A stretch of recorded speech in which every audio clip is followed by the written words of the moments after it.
جو ان کی سخت جو ہوتا ہے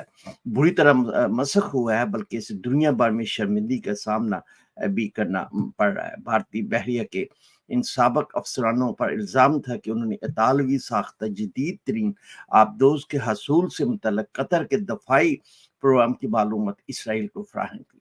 سزائے موت پانے والے بھارتی بحریہ کے اعلیٰ رینکنگ اور قومی اعزاز یافتہ ریٹائر افسران، جن میں کمانڈر پورندین تیوری، کیپٹن لوترج سنگھ گیل ریدر، کمانڈر ببرناتھ Kumar Verma, captain Saurabh Vasisht, commander Sugunakar Pakala, commander Amit Nagpal اور کیپٹن راکیش شامل ہیں۔ ان کو اسرائیل کے ساتھ خفیہ پیغام رسانی کے ثبوت ملنے پر اگست 2022 میں گرفتار کیا گیا تھا۔ مذکورہ افسران دوحہ میں قائم قطری بحریہ کو دفاعی تربیت اور ساز و سامان فراہم کرنے والی company Zahra global technologies and consultant service سے منسلک تھے، جو قطر کے لیے اطالوی اسٹیلتھ ٹیکنالوجی کی حامل آبدوز کے حصول کے پروگرام کے لیے سرگرم تھی۔ ٹیکنالوجی کے حامل جنگی طیاروں کو جس طرح ریڈار پر ٹریس نہیں کیا جا سکتا، اسی طرح اسی ٹیکنالوجی سے لیس آبدوز جو ہے وہ ان کو ٹریس نہیں، ریڈار سے اوجھل رہتی ہے۔ قطر اپنی بحریہ کے لیے اپنی صلاحیتوں کے حامل آبدوز کو اٹلی سے حاصل کر رہا ہے، جبکہ بھارت بیج ایج ٹیکنالوجی سے لیس آبدوز کے حصول کے لیے سرگرم عمل ہے۔ بھارتی بحریہ کے سابق افسران ایک طرف یہ معلومات اور اسرائیل کو فراہم کر رہے تھے، جو دوسری طرف بھارت بھی اس سے فائدہ اٹھا رہا تھا۔ اسکینڈر منظر عام آنے پر قطر حکومت کی جانب سے مذکورہ کمپنی کا لائسنس جو ہے وہ منسوخ کر دیا گیا ہے، اور کمپنی سے منسلک بھارتی بحریہ کے دیگر افسران کو آگاہ کیا گیا کہ انہیں جلد ہی ملازمت سے فارغ کر دیا جائے گا۔ بھارتی حکومت نے قطری عدالت کے فیصلے پر کچھ سخت رد عمل ظاہر کرنے سے گریز کیا ہے، تاہم بھارتی خارجہ جو ہیں جے شنکر نے سزائے موت پانے والے سابق بھارتی نیوی افسران کے اہل خانہ سے ملاقات کی اور اپنے بیان میں کہا کہ حکومت جو ہے، بھارتی حکومت جو ہے، بحریہ کے 8 سابق افسران کی رہائی کو یقینی بنانے کے لیے تمام تک کوششیں بروئے کار لانے کی قطر کے امریکہ سے دیرینہ تعلقات اور ایسی اطلاعات ہیں کہ بھارت امریکہ سے قطر پر دباؤ ڈلوانے اور سزائے موت پانے والے نیوی افسران کی رہائی کے لیے سرگرم عمل ہے، مگر حماس اور اسرائیل جنگ میں اسرائیل کی بھرپور حمایت کی وجہ سے بھارت کے خلیجی ممالک سے تعلقات میں سرد مہری دیکھنے میں آئی ہے۔ ان حالات میں امریکہ اور اسرائیل سے بھارت کے لیے مددگار ثابت نہ ہوں گے۔ بھارتی نیوی افسران کے قطر میں جاسوسی ملوث ہونے اور قطری عدالت کی جانب سے انہیں سزائے موت سنائے جانے سے پاکستان کا یہ موقف پوری دنیا میں سچ ثابت ہو گیا ہے کہ بھارت دوسرے ممالک میں جاسوسی اور دیگر مذموم مقاصد کی غرض سے خفیہ ایجنسی اور بحریہ کے افسران کو استعمال کر رہا ہے۔ کچھ سال قبل گرفتار کیا گیا بھارتی بحریہ کے حاضر سروس کلبھوشن یادیو بھی پاکستان میں دہشت گردی اور جاسوسی کے الزام میں سزا بھگت رہا ہے، جس کی رہائی کے لیے بھارت گزشتہ کئی برسوں سے سر توڑ کوشش میں مصروف عمل ہے اور عالمی عدالت تک جا پہنچا، لیکن عالمی عدالت بھارتی دہشت گرد کلبھوشن کی رہائی کی تمام اپیلیں مسترد کر کے پاکستان کے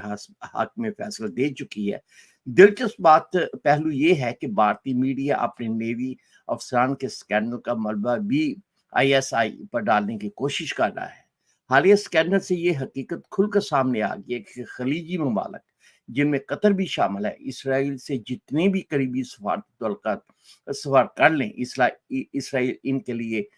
کبھی قابل بھروسہ دوست ثابت نہ ہوگا اور ہمیشہ ان ممالک کی جاسوسی میں لگا رہے گا۔ پاکستان، سعودی عرب سمیت دیگر خلیجی ممالک کی نیوی، بحری اور فضائی افواج کے افسران اور اہلکاروں کی تربیت کے ساتھ ساتھ ان ممالک کو اپنی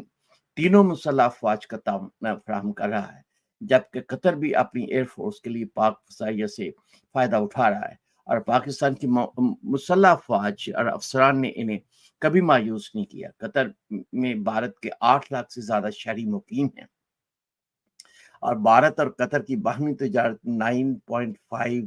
بلین ہے۔ بھارتی نیوی افسران کا قطر میں اسرائیل کے لیے جاسوسی کرنا دوسرے خلیجی ممالک کے لیے بھی خطرے کی گھنٹی ہے۔ وقت آ گیا ہے کہ قطر اور دوسرے خلیجی ممالک جو ہیں اپنے دفاعی معاملات میں بھارت سے تعلقات پر نظر ثانی کریں گے اور برادر ملک پاکستان کے ساتھ اپنے دفاعی تعلقات میں مزید گرمجوشی پیدا کریں گے تاکہ اس طرح کے جاسوس کے واقعات مستقبل میں پیش نہ آ سکے۔ تو یہ تھی آج کی چند جو ہیڈ لائن تھی جس کو ہم آپ تک لے کے آنا چاہ رہے تھے اور آپ کو اپڈیٹ کرنا چاہ رہے تھے۔